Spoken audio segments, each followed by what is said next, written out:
ஊருக்குள்ள தர்மன் ஒரு பையன் இருந்தார்ல, பாடுவார்ல. இப்ப அவருக்கு வந்து பாத்தீங்கன்னா தலைமைச் செயலகத்துல வேலை கிடைச்சிருச்சு. சொன்னா நம்புவீங்களா? யாருக்கு எப்போ கிடைக்குன்னு அதெல்லாம் சொல்ல முடியாது இல்ல. அதுல என்னன்னா அவருக்கு என்னன்னா ஒரு காருல ஒரு மனுஷன் போறான்னு ஒண்ணு ஒரு பொருள். இன்னொன்னு என்ன பட்ட கட்டணம் இது திருவிளையாடல் திருவிளையாடல் பார்த்தால் படுத்துவிட்டால் மரம். அடுத்தது அப்ப நீகண்டா அல்லது சிவம் அறிஞானம். அதுக்கப்புறம் வந்தாரு இவரு, அவரு சேர்த்துக்கிட்டாரா சேர்த்துக்கலையாங்கிறலாம் கதை. அதுக்கப்புறம் அந்த சிவாச்சாரிய பரம்பரையிலிருந்து ஒதுக்கி வை.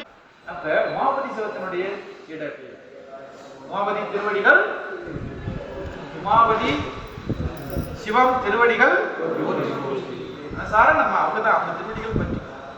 அடுத்தது அவருடைய சீடர் யாருன்னா அருள் நமச்சிவாய சித்தர் சிவபிரகாசம். நமச்சிவாய மூர்த்தியுடைய சீடர் யாரு? சித்தர் சிவபிரகாசம். இப்ப ரெண்டு பேருடைய திருவடி வணங்குறோமா? அடுத்தது இப்பதான் அவங்க ரெண்டு பேரும் நடந்து போறாங்க. எங்க சிதம்பரத்துல இருந்து நீங்க எடுத்து பாருங்க, கையெழுத்தெல்லாம் இருக்கு, சைன் பண்ணதெல்லாம் இருக்கு. சிதம்பரம் ராமலிங்கம் தான் போடுறாரு. அப்ப 9வது குருநாதருடைய பேர் என்ன?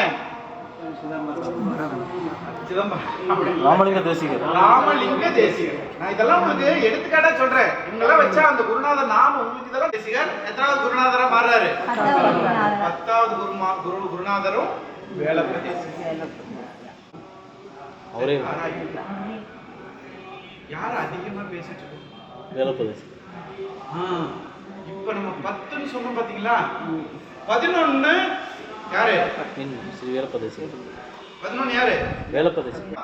ஒரிஜினல் சந்தனம் அப்படியே கொடம்படமா இருக்கும். அப்படியே அந்த வாசனை நம்ம அப்படியே அவ்வளவு மக்கள் உட்கார்ந்துருப்பாங்க. அவ்வளோ பேர் கடைசி வரைக்கும் உட்கார்ந்து அபிஷேகம் முடிகிற வரைக்கும். யாருக்கு அப்படின்னா சுப்பிரமணியன். 10ன்னு சொன்ன உடனே உங்களுக்கு யார் ஞாபகம் வரணும்? 11 யார் சொல்லணும்? எல்லாம் தெரியும், எல்லாம் வந்துடும். அப்ப 16வது பேரு யாரு? மேலகரம். 14 வேலூர். ஐயா சொன்ன போல இதுல வேலூர் போட்டிருக்காங்க. பேர் என்னதுல வேலூர் போட்டிருக்கு. வேலூர் அவர்தான் சுப்பிரமணிய தேசியர். அங்க இருந்து தான் வராரு. வைத்தீஸ்வரன் கோவில் ஆனது அம்பலவான தேசியர் தான். இப்ப மீண்டும் மீண்டும் அம்பலவான தேசியர் வந்தா இவங்க நம்ம திருப்பி சொல்ல வேண்டியது. 4 பேர் வந்தாச்சா? 17 முடிஞ்சது. 18 மறுபடியும் சுப்பிரமணிய தேசிகர், மேலகரம் சுப்பிரமணிய தேசிகர், அப்புறம் சுப்பிரமணிய தேசிகர். அடுத்தது எத்தனை? 19. 19 யாரு? பாருங்க, இது சுப்பிரமணிய சொல்லட்டுமா?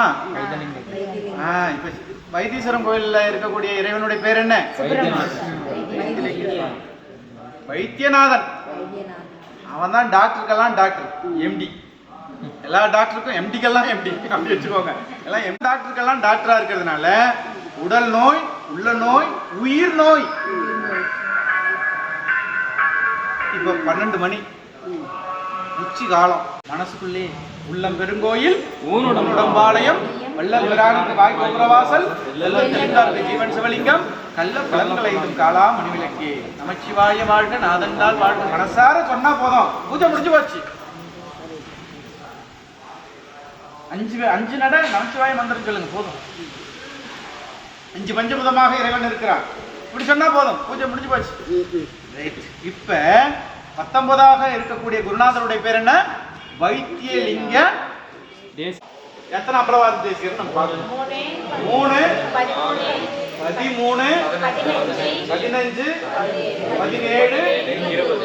5 பேர் வந்தாச்சு. 5 பேரு அம்பலவாத. இப்ப 21 யாரு? மறுபடியும் சுப்பிரமணிய தேசிகர். இப்ப நமக்கு 4 பேர் சுப்பிரமணிய தேசிகர் திருவடிகள் போச்சு போச்சு. முடிஞ்சு போச்சா? 22 22 யாரு அப்படின்னா மீண்டும் சிதம்பரத்துக்கு தான் போறோம். அம்பலவான இப்ப அம்பலவான தேசிகர் வந்துட்டாருன்னா இப்ப மறுபடியும் நம்ம சொல்லி ஆகணும். 3 13 15 17 20 22 22 பேர் குருநாதருடைய திருவடிகள் போற்றி போற்றி. இப்பதாங்க இப்ப இது மரணமில்லா பெருவாழ்வு அப்படின்னா இந்த உடம்ப அணுக்களாக பிரித்துக் கொள்ளக்கூடிய ரொம்ப அட்வான்ஸ். இன்னைக்கு இருக்காரு, இப்பயும் உட்காந்து பாடம் கட்டிட்டு இருக்காரு.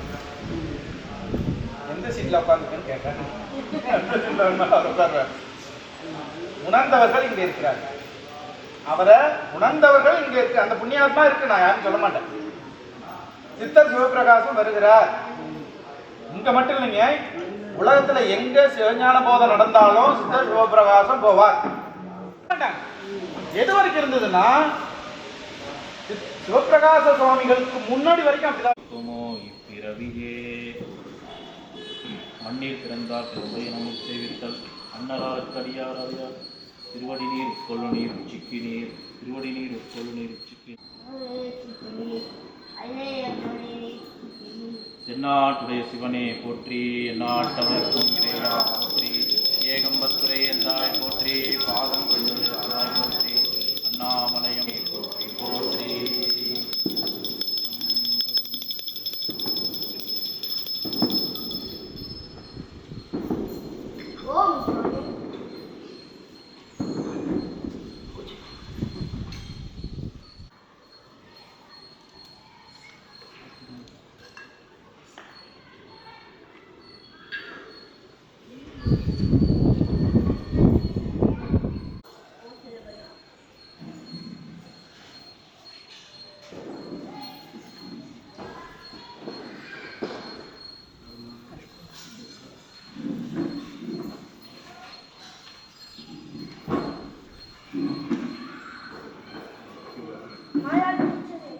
நல்ல வண்ணம் வாழலாம் வைகளும் எண்ணில் நல்லவனுக்கு யாதுமோர் குறைவில்லை கண்ணில் நல்லதும் கடும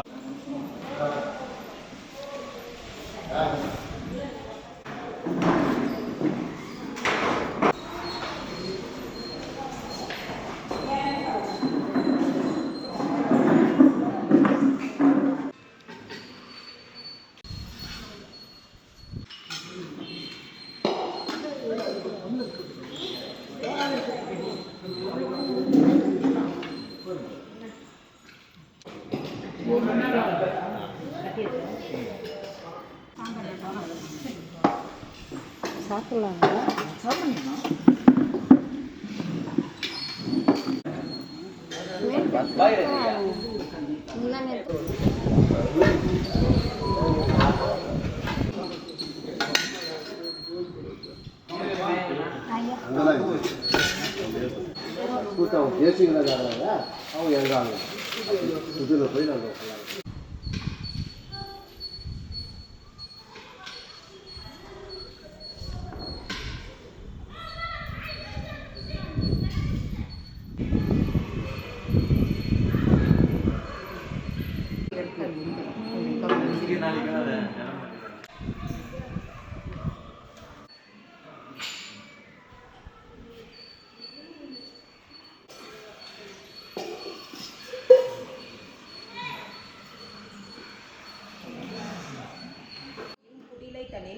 விந்து வரும் நாதம் தன்னில் அதன் ஒளி வளரும் சதா சிவராம் அவரில் தயங்க வரும் ஈசர் வித்தை தனை அளிப்பர் அதனால் மன்னுவர் இவ்வகை ஐவர் வாழ்மையினால் முன்னே வந்திடும் என்று உரை செய்த விந்து வழாவகையே முன்னுதவும் சூக்குமாதி ஒரு நான்கும் என்று மொழிந்திடுவார் அருங்கலைகள் முகிர்ந்துள்ளாரே. இது எனில் உலகுக்கு உபாதானம் இல்லை இறைவன் அலது எனின் அசித்து சித்தின் இடத்து உதியா மன்னி உலதில் முதல்வன் என்கொள் எண்ணின் மாயை தன் அசித்து உருவாய் மறுவ மாட்டாது அன்னவனும் இது ஒழிய ஆக்கமாட்டான் அசத்தனாம் எனின் அதுவும் அவன் போல் நித்தம் முன்னவன் அவ் அசித்தை விரித்து எவையும் ஆக்கும் முதன்மை அது கொடுத்தது என மொழிந்திடாரே. உயிர்ன்றி பறவை பசு நரராய் பண்ணியது என் முன்னை வினைப்பான்மை என்பர் அடுத்த வினை உளது ஆயின் இறையேன் எண்ணில் அசேதன மற்றவை ஆவிக்கு அமைந்தது ஆகும்.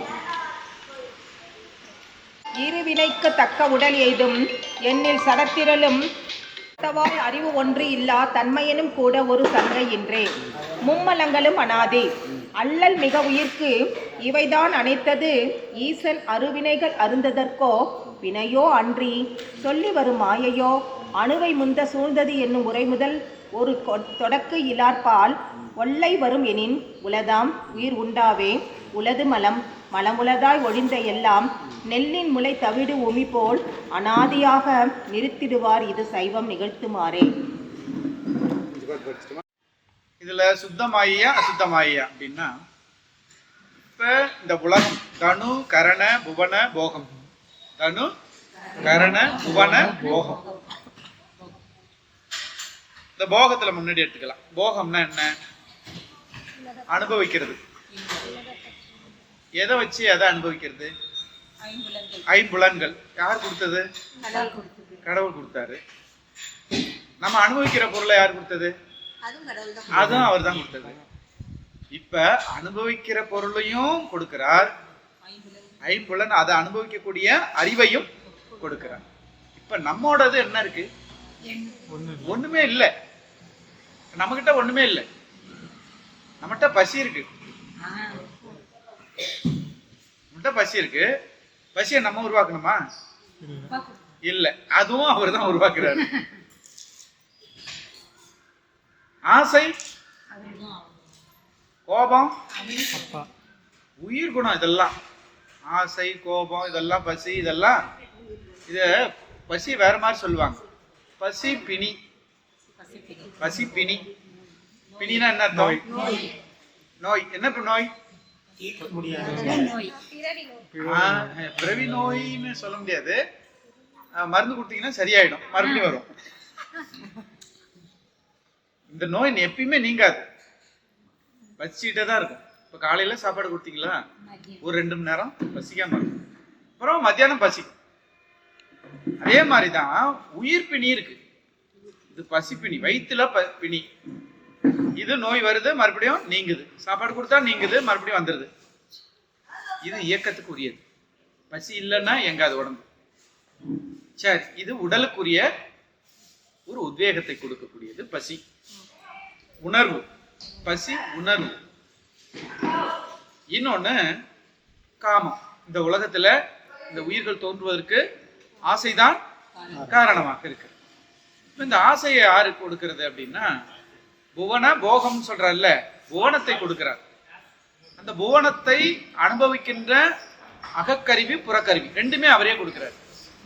அந்த 2 கருவியும் சேர்ந்ததுதான் இந்த உடம்பு. இந்த உடம்பே மாயை தான். எங்கேயும் போய் வளர்க்கணும்னு அவசியம் இல்லை.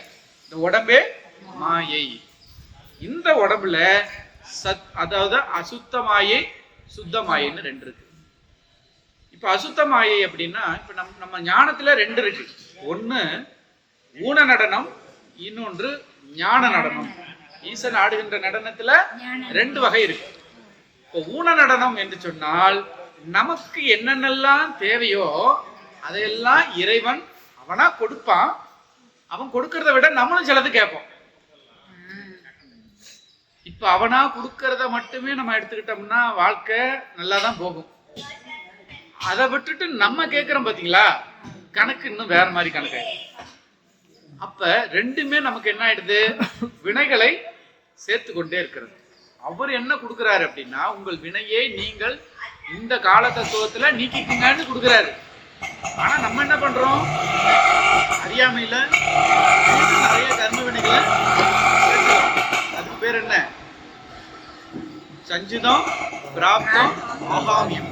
ஆகாமியம் என்பது இப்ப நம்மளுடைய அறியாமையில அதையெல்லாம் நம்ம சேர்த்துக்கிறோம் பாத்தீங்களா, இன்னொரு பையில போட்டுக்கிறோம்ல, அதுதான் மிகப்பெரிய ஒரு கர்ம வினை. கோட்பாடுகள் இன்னும் அதிகமாகிறதுக்கு வாய்ப்பு இருக்கு. இப்ப நம்ம இந்த மாயை என்ன, ஏன் இந்த மாயை கொடுக்கணும் அப்படின்னா, மாயினுடைய நிலை 2.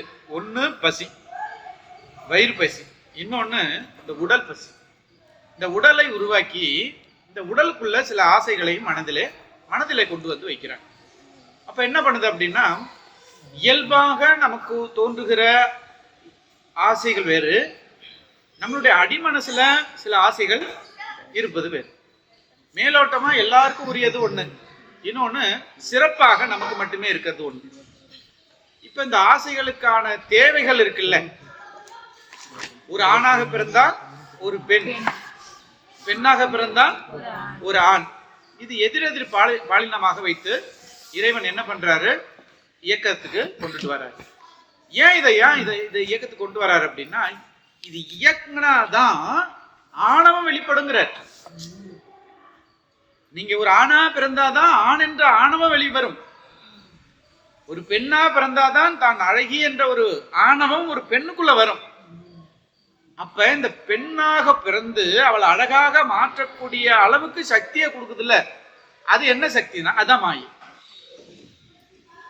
அது நம்மளுடைய சக்தி தேவியினுடைய ஒரு பகுதி தான் மாயையாக வேலை செய்கிறது.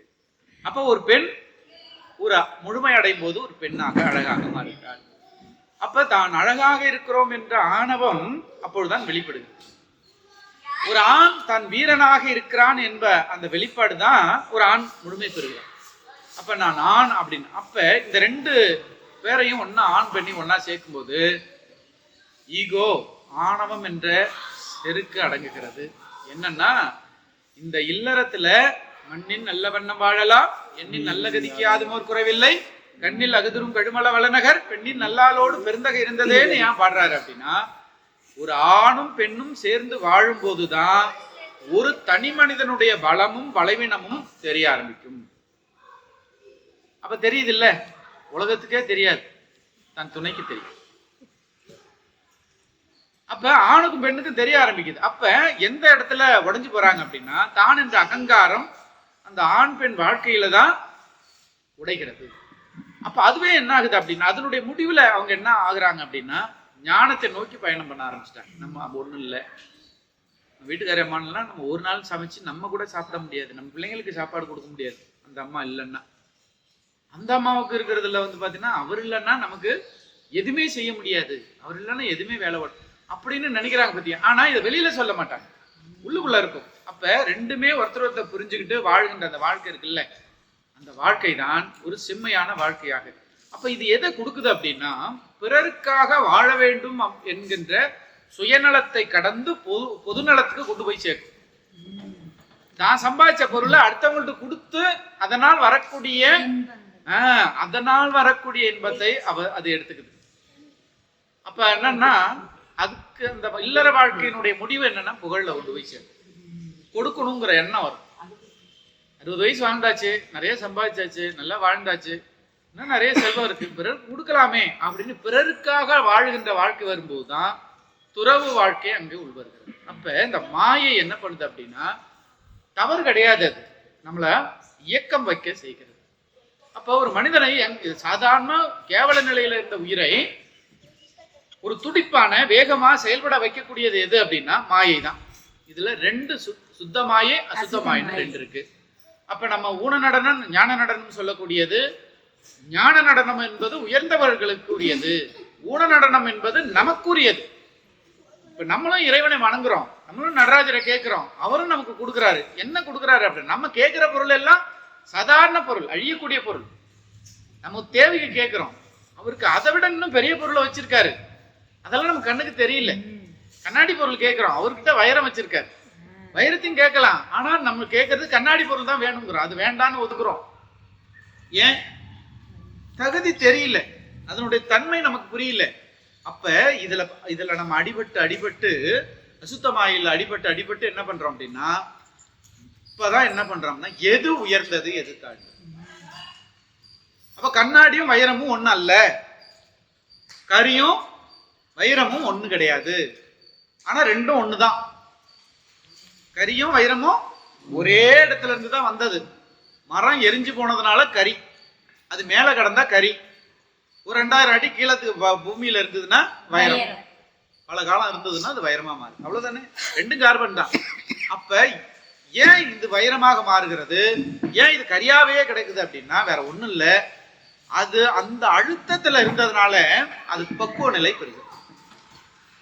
இப்ப நீங்க இல்லறத்துல இருக்கும்போது எத்தனை கஷ்டம் வருது. கல்யாணமே பண்ணிக்காம இருந்திருக்கலாமே, நிம்மதியா இருந்திருக்கலாமே, தனியா இருந்திருக்கலாமே. ஏதோ சம்பாதிச்சோம், சந்தோஷமா சாப்பிட்டோம், நல்லா வாழ்ந்துட்டு ஜாலியா போயிருக்கலாமே. தேவையில்லாததுக்கெல்லாம் பதில் சொல்ல வேண்டியது. தேவையில்லாதெல்லாம் தலை மேல ஏறி நிற்குது. சொந்தங்கிறான், பந்தங்கிறான், செஞ்சாலும் குத்தங்கிறான், செய்யலனாலும் குத்தங்கிறான், சேர்த்துக்க மாட்டான். சிலதுல ஏன்டா வரலன்னு கேட்கறான், சண்டை போடுறான். கொடுத்தாலும் சண்டை போடுறான், கொடுக்கலனாலும் சண்டை போடுறான். எவன் நல்லவனும் ஏத்துக்க முடியல, யாரும் கெட்டவனும் ஒதுக்க முடியல, ஒண்ணுமே பண்ண முடியல. ஏன் இதெல்லாம் நடக்குது அப்படின்னா, இந்த பந்தத்துல எல்லாம் கட்டி, அதான் சொல்லுவாங்க கட்டி வச்சு வெட்டுறதுங்கிற விநாயகர் வச்சு செய்யறது. இந்த கட்டி வச்சு ஒட்ட வெட்டுறது அப்படின்னா நமக்கு நம்மளுடைய பந்தத்தை கட்டுவது. அப்ப நம்ம பந்தம் என்னன்னா, நம்ம உறவினர்களோடு சேர்த்து கட்டும்போது உறவுகள் நமக்கு என்ன சொல்லி கொடுக்குது அப்படின்னா, எல்லாம் சுயநலமா இருக்கு. செஞ்சதை திருப்பி செய்ய மாட்டான், உண்மை பேச மாட்டான், மனசுக்குள்ள வச்சுக்கிட்டு வெளியில ஒண்ணு பேசுறான். பாருங்க, இதெல்லாம் நம்ம உயிரை மேலையும் கொண்டு போகுது, கீழையும் கொண்டு போகுது. நான் எது உண்மை எது பொய் போராட்டம், எது உண்மையே இல்லையே அப்படின்னு வரும்போது வெறுத்து போகுது. அப்ப எது உண்மைன்னு தேட ஆரம்பிக்கும். அப்ப எது சத்து எது அசத்து என்பதை இந்த உயிர் உண்மையிலே கேட்குது. யார கேக்குதுன்னா, படைச்சவனை கேக்குது. இந்த படைச்சவனை கேட்கும் போதுதான் அவன் இப்பதான் அவன் பதில் சொல்றான். இது வரைக்கும் அவன் பதில் சொல்லவே இல்லை. நீ வாழ், ஓடு, சந்தோஷமா இருக்கு, எல்லாம் செய். ஆனா அடிபட்டு வந்த ஐயா இது என்ன எனக்கு ஒண்ணுமே புரியலையே, ஏன் இது நடக்குதுன்னு அவன்கிட்ட கேட்கும் போதுதான் சொல்றான், அது எல்லாம் அசத்து, அது அசுத்தமாயை. நீ எங்க வரணும்? சுத்தமாய். அப்ப உனக்குள்ள இருக்கக்கூடிய அழுக்குகளை நீ நீக்கி விடு. அதை நீக்கிறதுக்கு என்ன வழிமுறைகள், அதெல்லாம் நான் சொல்றேன். அப்ப எதெல்லாம் உனக்கு துன்பத்தை கொடுத்ததோ அதையே மீண்டும் உனக்கு ஞானமாக பார்த்து அதையே பிடித்து கொண்டு மேல வந்தா அது சுத்தமாயா. எது உனக்கு தடையா இருந்ததோ அதுவே உனக்கு படியா மாறும். கல்லு தானே தடை, அதே கல்ல மேல மேல போட்டா படி. அப்ப இறைவன் என்ன செய்யறாரு அப்படின்னா, உனக்கு எதெல்லாம் தடைகளை கொடுத்தது, எனக்கு துன்பத்தை கொடுத்தது எதெல்லாம், அதெல்லாம் உனக்கு ஞானத்தை கொடுக்கக்கூடியதாக மாறும். எப்ப? சுத்தமாயில் வந்து. அப்ப அசுத்தமாயை என்பது நம் இந்த உலக வாழ்க்கையில் நம் வாழ்கின்ற இன்ப துன்பங்களை நமக்கு எடுத்து காட்டுகிறது. சுத்தமாயைங்கிறது ஈசனோடு கலந்து நிற்கு. இப்ப ஈசன் என்ன பண்றாரு அப்படின்னா, இப்ப நம்ம திருமணம் செஞ்சுட்டு வாழ்றோம், இல்லற வாழ்க்கை வாழ்றோம். இப்ப இறைவனும் அப்படிதான் இருக்காரு அப்படின்னா, ஞானசமுத்திரர் அப்படிதான் சொல்றாரு, மண்ணின் நல்ல வண்ணம் வாழலாம்னு. ஈசன் எல்லாம் கடந்தவருக்காக கல்யாணம் பண்ணிட்டு வாழணுமா? அங்கேயும் அதுதான் நடக்குது. என்ன நடக்குதுன்னா, இந்த புவனம் படைக்கும் போது சிவம் சிவனேன்னு தான் இருக்கு. சிவன்ல இருந்து ஒரு சக்தியை பிரிஞ்சுதான் அது இயக்க சக்தியாக மாறுது. அப்ப ஒண்ணு இயங்குதுன்னா ஒண்ணு அசையாம இருக்கணும்.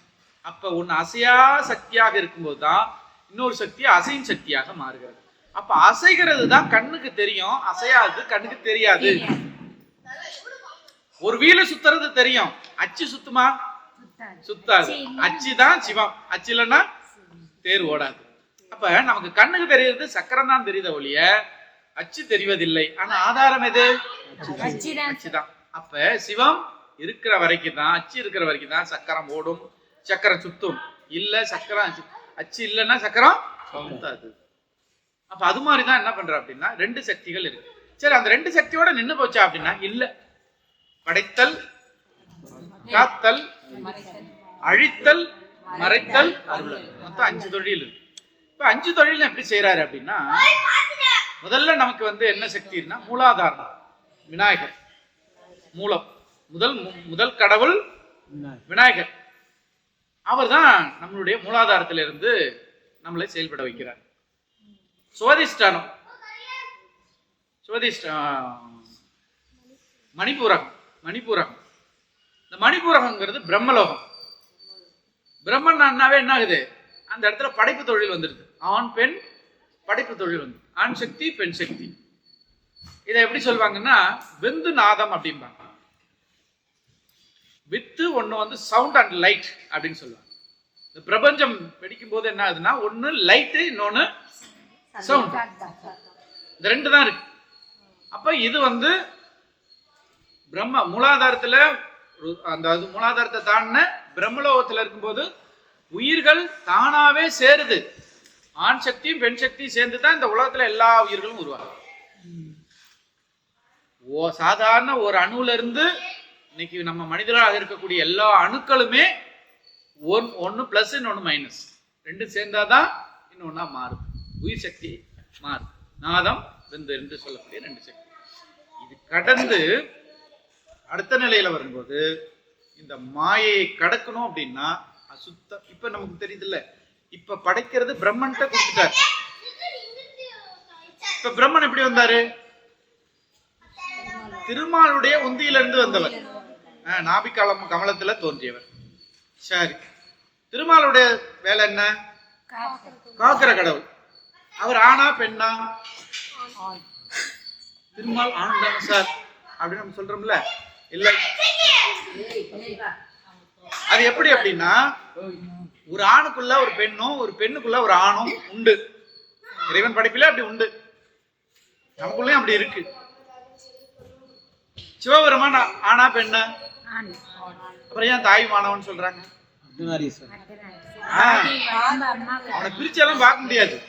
தாயும் மாணவன், அவன் தாயாகவும் இருப்பான் தந்தையாகவும் இருப்பான். தாய் எந்த நேரத்துல இருக்கணும், எந்த நேரத்தில் தாயா இருக்கணும், எந்த நேரத்தில் தந்தையா இருக்கணும் தெரியும். திருமால் சக்தியினுடைய ஆண் வடிவம் தான் திருமால். சக்தி தேவியும் நீல நிறம், பெருமாளும் உண்மைதானே? என்ன காரணம்? அங்க பெண்ணாக இருக்கிறாள், காக்கும் போது ஆணா இருக்கா.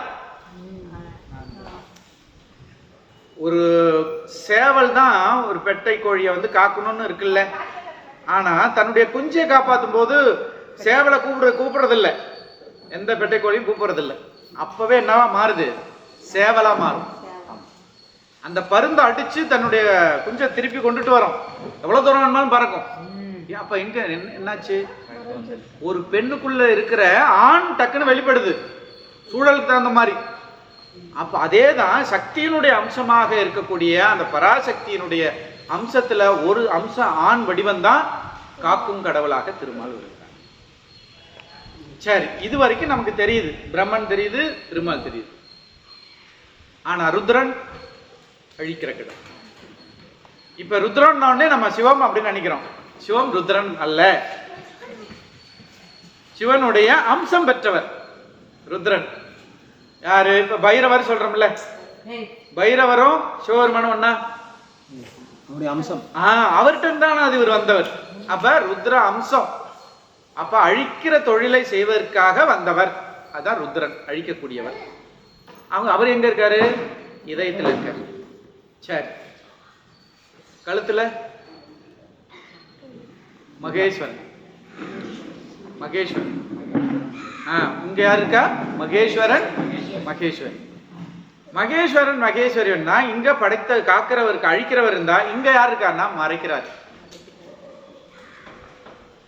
ஒரு மனிதன் வாழ்கிறான், பிறக்கிறான், இறக்கிறான், பிறக்கிறான், ஒரு விபத்துல காக்கப்படுகிறான், காத்தவன் மீண்டும் இறந்து போகிறான். நம்ம கண்ணால பார்க்க முடியும். ஆனா இறந்தவன் எங்க போனான்னு நம்மளால தெரியாது. அப்ப யாரோ ஒருத்தர் மறைக்கிறார். மறைக்கிறவர் தான் மகேஸ்வரன், கண்டத்துல இருக்கு. சரி, மகேஸ்வரன் இங்க தான் இருக்காரு அப்படின்னா அதுக்கப்புறம் சதாசிவம். சதாசிவத்துல எப்படி கலந்திருக்கிறார் ஈசன் அப்படின்னா, அவனும் மாயையில கலந்துதான். அதுலயும் அங்கேயும் சதாசிவம், அங்கேயும் சக்தி இருக்கு. சக்தி இருக்கு, சிவமும் இருக்கு. ஆனா சதாசிவம் எப்படி இருக்கிறார்? அங்க படைத்தல் அருளல் நிலையிலே இருக்கிறார். உயிர்களை அருளக்கூடிய நிலை, அதுலயும் மாயை இருக்கு. அப்ப எது வரைக்கும் சுத்தமாயி, எது வரைக்கும் அசுத்தமாயி? கண்ட வரைக்கும் சுத்தம், கண்டத்துக்கு மேல அவ்வளவுதான் முடிஞ்சு போச்சு. அதனாலதான் நாதபிந்து நாதங்களை எடுக்கும்போது இந்த இடத்துல நாதம், விந்து மேல, அதுக்கு 2 அங்குலத்துக்கு மேல சுத்தம், அதுக்கு மேல ஒரு பரநாதம், பரவிந்து, அதுல இருந்து 2 அங்குலத்துக்கு மேல விக்ராந்தம், அதிவிக்ராந்தம், அதுக்கு மேல சம்யுத்தம், அதுக்கு மேல சுத்தமாயி. இவ்வளோ இருக்கு. ஆனா நம்ம சகஸ்தாரம் வர வரைக்கும் போதுனா இருக்கு. இது வரைக்கும் நம்ம வந்தலாம். நான் சொல்ல அடிக்கடி சொல்றேன்னு, குரு இல்லாமல் நம்ம கண்டம் வரைக்கும் வரலாம். அது நம்ம முயற்சி, முயற்சி செய்யலாம். ஆனா இங்க கழுத்துல இருந்து இங்க நெத்திக்கு வர்றதுக்கு பல பிறவிகள் இருக்கு, பல கோடி பிறவி எடுக்குங்கிறார். கண்ணப்ப நாயனாருக்கு உடனே இறைவன் கொடுத்தாரா? அர்ஜுனன் வடிவம் எடுத்து எத்தனை பிறவி, இறைவன் கூடவே இருக்காரு, உறவா இருக்காரு, மச்சாங்கிறார். அவர் தங்கச்சி திருமணம் பண்ணியிருக்காருல்ல இல்லையா மகாபாரத்துல. அப்படி இருந்தவருக்கு இவர் முத்தி கொடுக்க முடியாதா? விஸ்வ தரிசனம் கிடைக்குது. அப்படி இருந்தா அவருக்கு ஒரு பிறவி நிக்குது. அடையாளம் வந்து கண்டுபிடிச்சிட்டார். ராஜா நீ வேடன், இந்த வேடம் ராஜான்ங்கிற இந்த பிரிப்பு இருக்குல்ல, இதுவே அசுத்தமாயை சார்ந்தது. அப்ப நீ அதுக்கு ஒரு பிறவி பிறக்கணும்ல. அப்படி பிறந்த பிறவிதான் அவர் வேடனாவே வந்து பிறந்துட்டாரு. படிச்சாரா? மறுபடியும் படிக்கல. ராஜாவா குளத்துல பிறந்தாரா? இல்ல. வேடன் குளத்துல பிறந்தாரா? படிக்கல. ஆனாலும் ஞானம் இருந்துச்சு. அது சுத்தமாயி. அப்ப இறைவன்கிட்ட என்ன கேட்கிறாரு அந்த இடத்துல? கண் கொடுக்கணுங்கிறது தான் அங்க அன்பு. எதை கொடுக்கணும்லாம் கிடையாது. நீங்க அன்புல என்னன்னா, அன்பு வந்துருச்சுன்னா கொடுக்கணுங்கிறது மட்டும் வருங்க.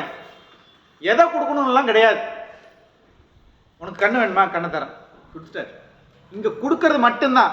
ஐயோ கேட்கற, நீ கேட்டது கண்ணாச்சே, வேற ஏதாவது கேட்டா கொடுத்துருப்பேனே, அது அன்பு இல்லை. ஈசனுடைய கண்ணுல இருந்து ரத்தம் வந்தவனே, ஆகா இந்த ரத்தம் எதனால வந்ததுன்னு தெரியல. அவன் படிக்காதவன். ஏதோ ஒரு வேட்டை விலங்குகள் வந்து தாக்கி இருக்குமோ, இப்போ ஒரு கண்ணு இருந்து ரத்தம் வருதோ அப்படின்னு கதறான். இதுக்கு என்னடா மருந்து செய்யுதுன்னு. கண்ணுக்கு கண், பல்லுக்கு பல், அவங்க அப்பா தாத்தா எல்லாம் சொல்லி கொடுத்தது. அப்ப நம்ம கண்ணை கொடுத்தா ஈசன் ஏத்து பாரா அப்படின்னு சொல்லி என்ன பண்ணான், டக்குன்னு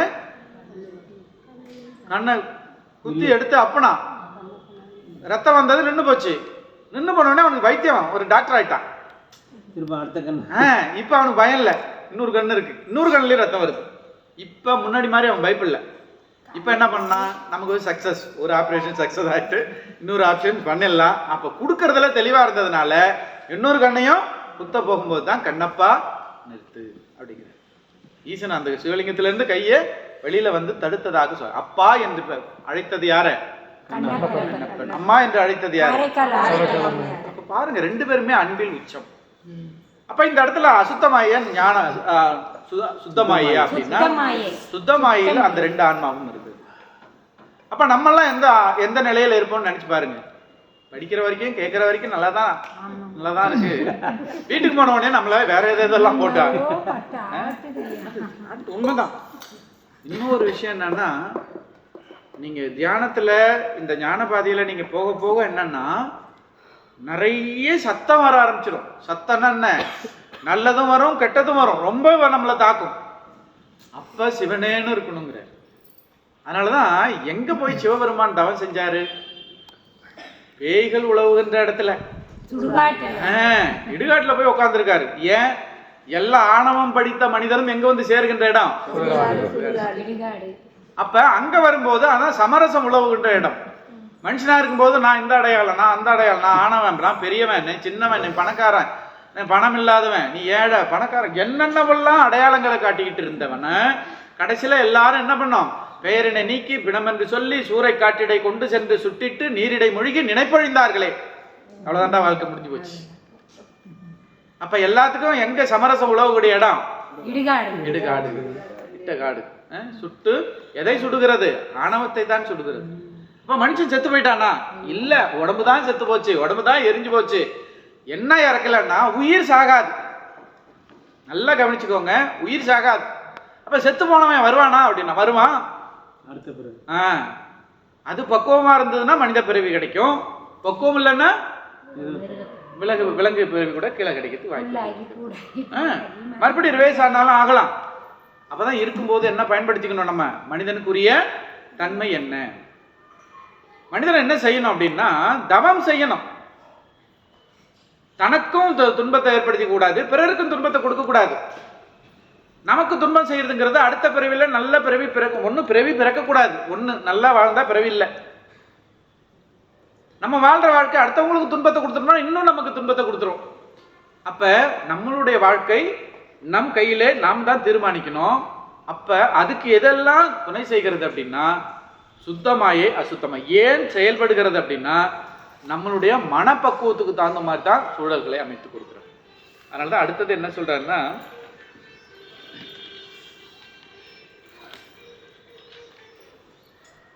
உலகுக்கு எனக்கு பசி இருக்கு, சாப்பாடு இருக்கு, சாப்பிட்றேன், 3 வேளை சாப்பிட்றேன், சாப்பிட்ட உடனே என்னுடைய உணர்வுகள் கீழே போயிடுச்சு அப்படின்னா விலங்கு குணம். வயிற்றுக்கு மேல அந்த உணர்வு போச்சுன்னா கருணை, பிறருக்கு உதவுதல், பிறருக்காக வாழ்றது, அன்பு, நேசம், பாசம் எல்லாம் இதயம் சார்ந்தது. இல்ல இதுக்கு மேலையும் போகணும் அப்படின்னா நீ உன்னுடைய வாழ்க்கை எங்க போகுது? சுத்தமாய்க்குள்ள போகுது. சுத்தமாயின்னா அறிவு, வெட்டவெளி. அப்ப அந்த அறிவோடு நீ கலந்திருக்கும் போது ஈசன் சக்தியில ஒடுக்கமாக இருக்கிறார். சிவசக்தி தான் அங்க. அப்ப அந்த சிவசக்தியில இருந்து அடுத்த கட்டத்துக்கு நம்ம நகரும் போது ஒவ்வொன்றும் உயிருக்கு தகுந்த மாதிரி நமக்கு கொடுக்கணும். அப்படின்னா பிரம்மா, விஷ்ணு, மகேஸ்வரன்,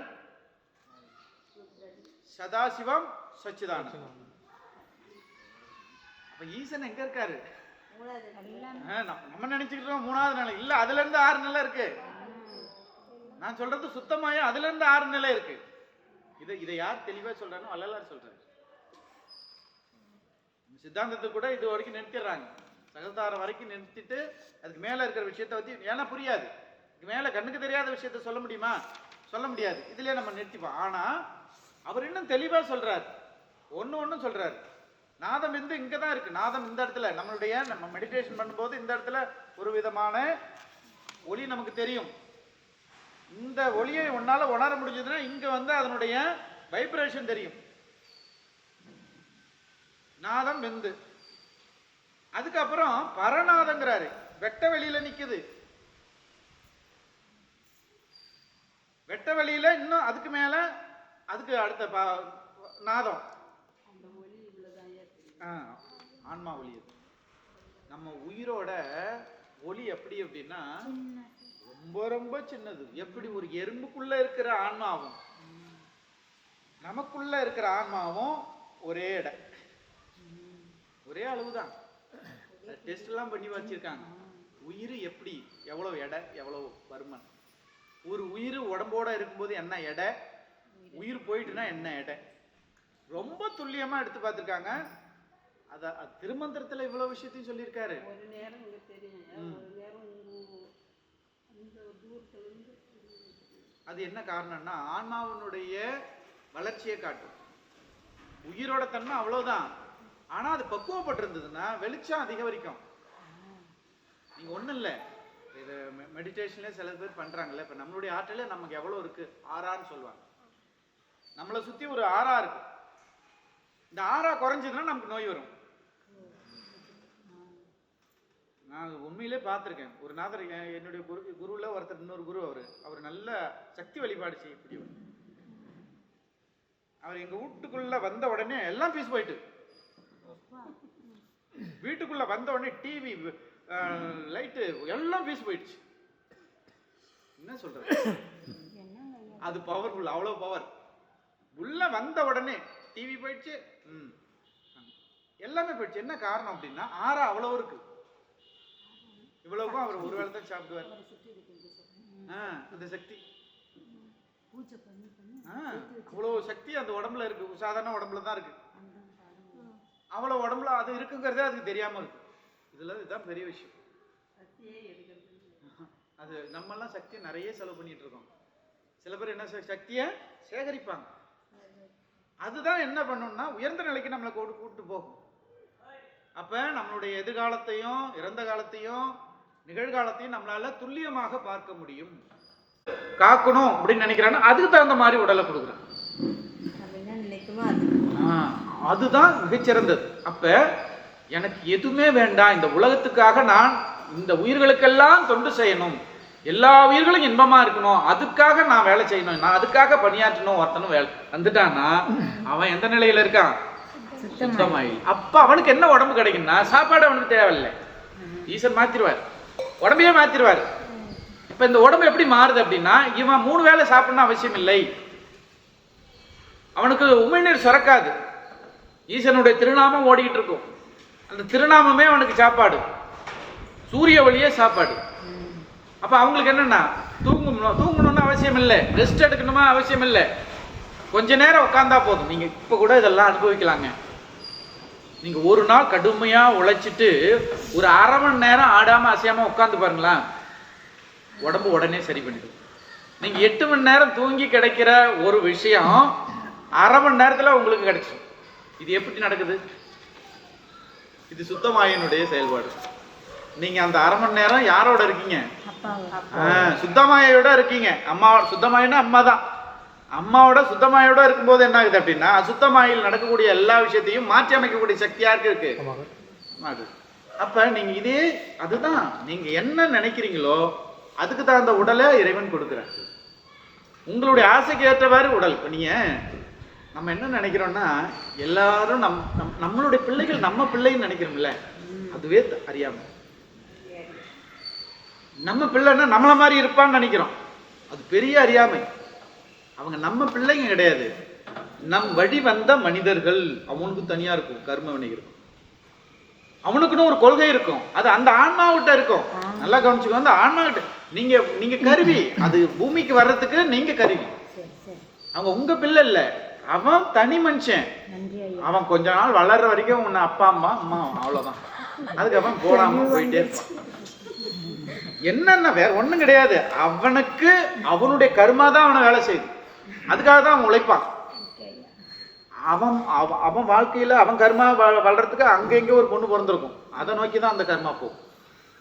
அப்ப நம்ம பிள்ளை நம்ம சொல்ற இடத்துல தான் கல்யாணம் பண்ணிக்கும். இது பெரிய ஆணவம் இல்லையா?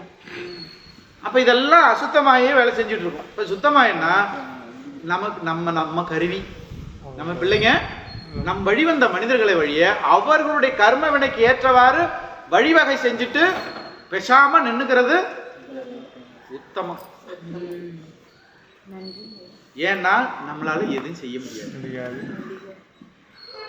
அப்ப இது எப்ப புரியுது அப்படின்னா, இந்த மாயை கடந்து நம்ம சிந்திக்கும் போது தான் நமக்கு அது புரிய ஆரம்பிக்கும். ஞானம் கிடைக்கும் போது தான் புரியுது. இப்ப நம்மளே நம்ம அப்பா அம்மாவுக்கு நம்ம எப்படி இருந்தோம் அதுவே கேள்விக்குறியா இருக்குல்ல. எங்கேயோ ஒரு இடத்துல பிறக்கிறோம், எங்கேயோ ஒரு இடத்துல வாழ்றோம், எங்கேயோ நம்ம நினைச்சது மாதிரி வாழ முடியல. அதுக்கு என்ன காரணம் அப்படின்னா, நம்ம வழி நடத்தல, நம் வினைகள் தான் வழி நடத்துகிறது.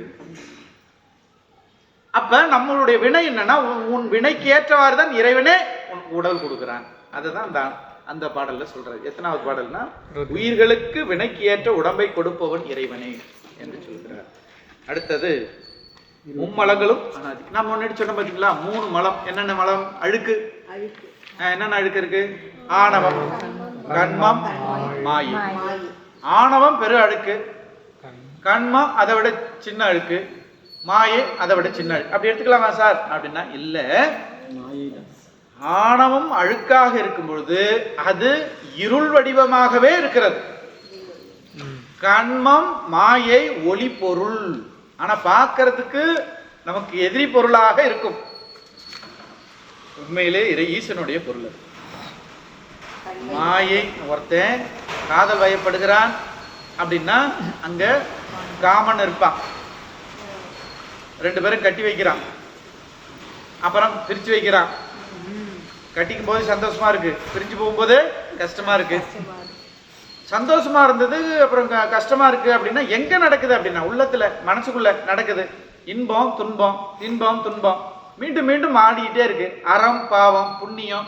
அறம் செய்யும் போது நல்லது நடக்குது, பாவம் பண்ணும்போது கெட்டது நடக்குது. 2 மாறி மாறி நடக்கும்போது இந்த தயிர் கடையிறது மாதிரி நடக்குது. தயிர் கடையிறது மாதிரி இந்த உயிரை போட்டு இந்த இன்பத்திலும் துன்பத்திலும் இறைவன் அடிக்க அடிக்க என்ன ஆகுது அப்படின்னா, ஞானம் என்ற வெண்ணெய் திரண்டு வருகிறது. இந்த வெண்ணெய் திரண்டு வந்து அதுவே போதுமான இல்ல, அதை இன்னும் நீர் போட்டு இருக்கிறது.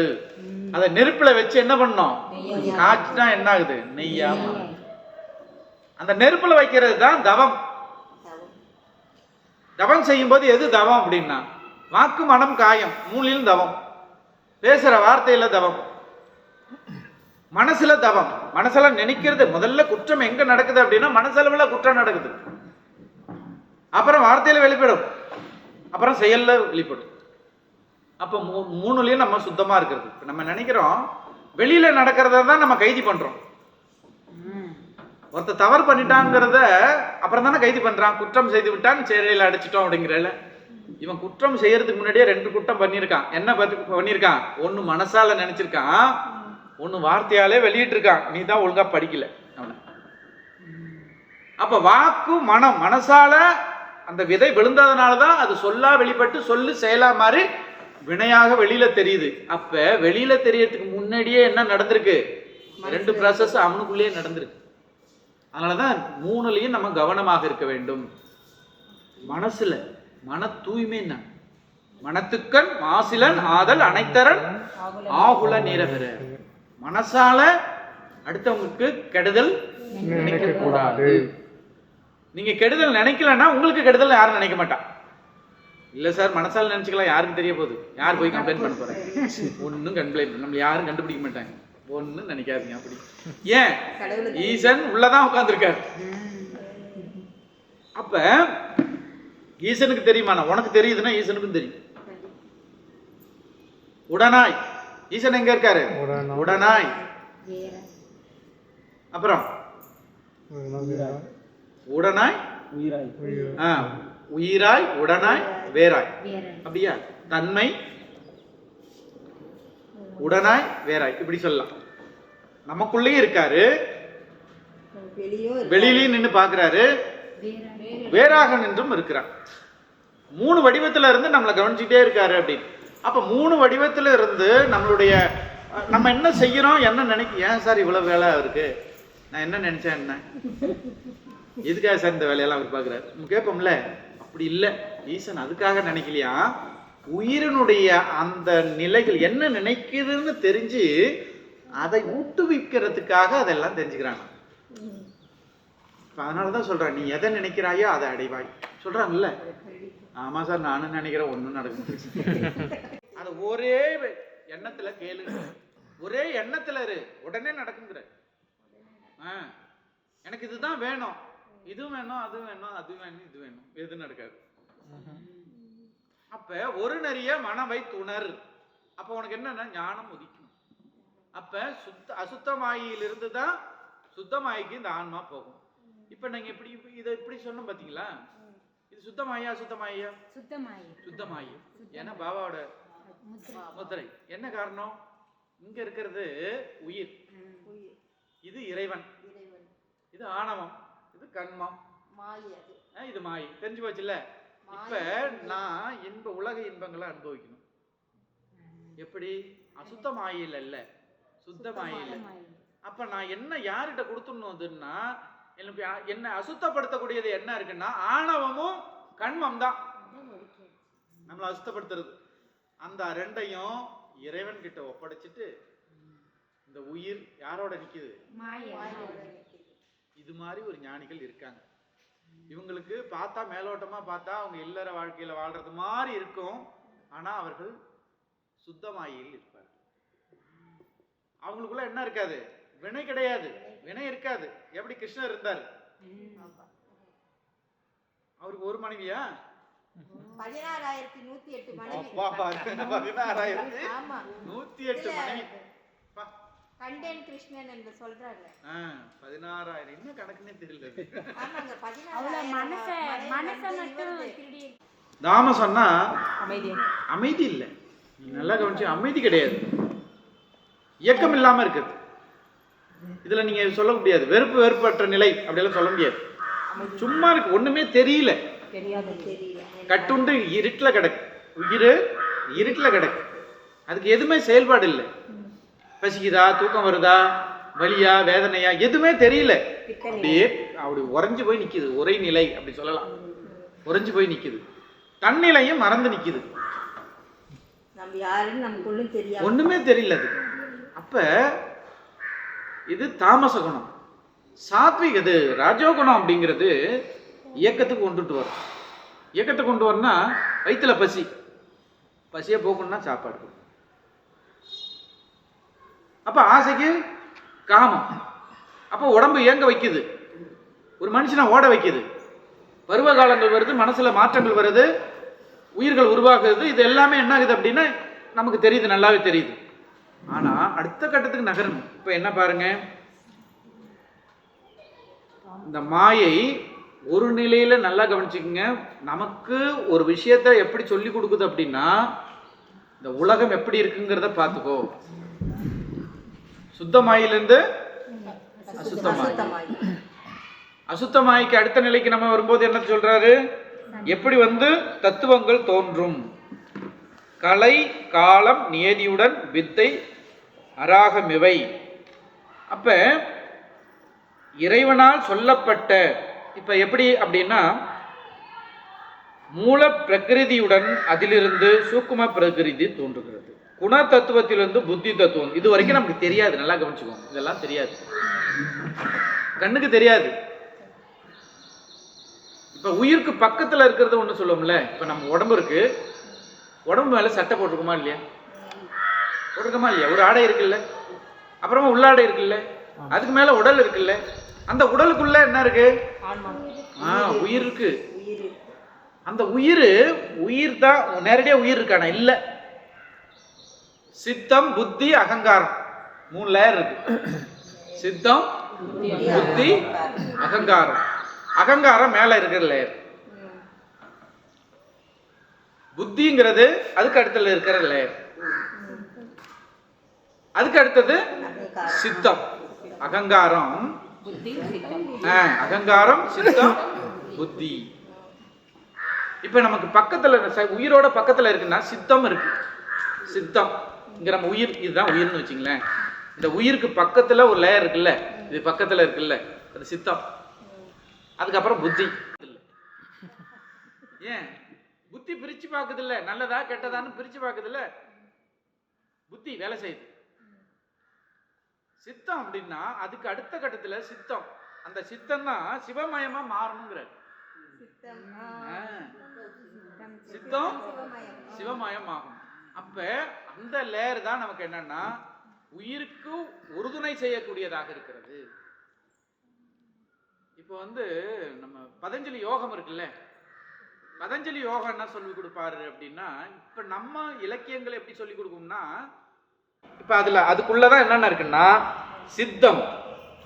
இப்ப நான் சொன்ன பாத்தீங்களா, இப்ப உயிருக்குள்ள இருக்கிற இன்னர் ப்ராசஸ், நம்ம உயிர் இருக்கு, அந்த உயிருக்குள்ள என்ன இருக்கு? சித்தம் இருக்கு.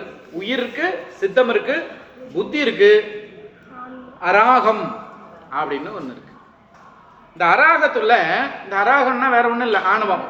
இந்த ஆணவத்தை 3ஆ பிரிக்குது. இந்த ஆணவம் 3ஆ பிரியும் போது என்னன்னா சைத அகங்காரம்,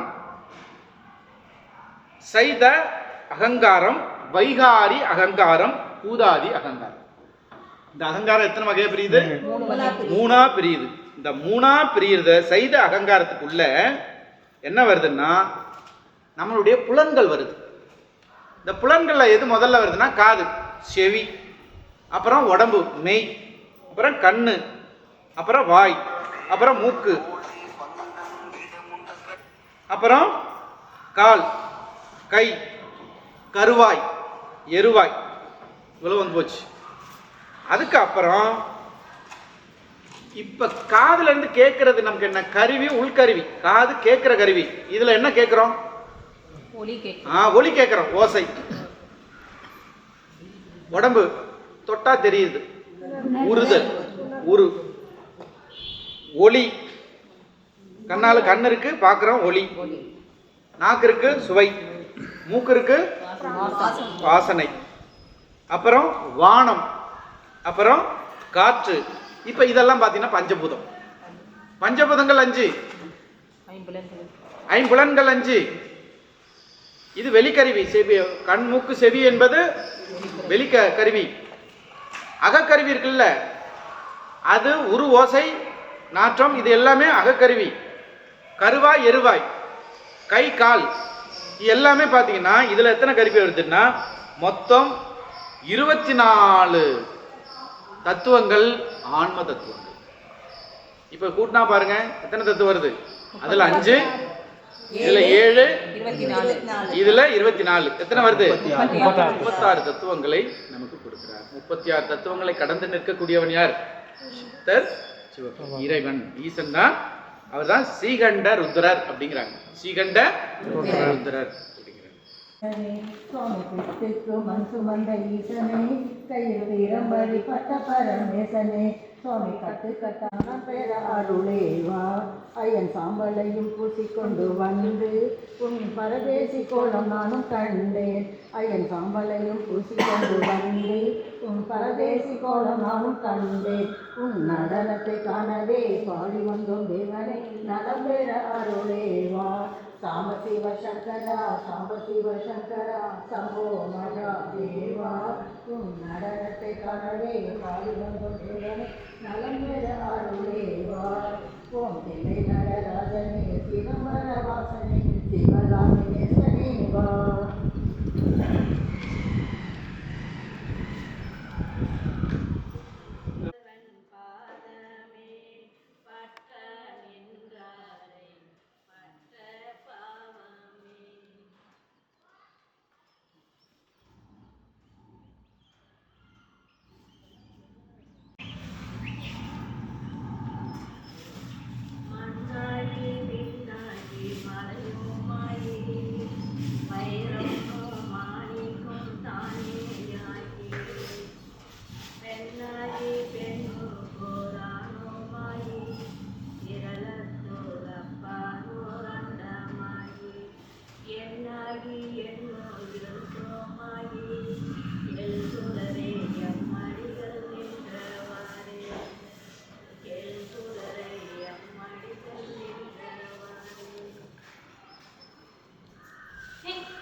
அறம்பாவம் என்னும் அன்பை காக்க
தித்திக்கும் தேனே அழிவளரும் ஆனந்த கனி அம்பலமாட வெளிவள தெய்வ சுகந்தாய தொண்டனே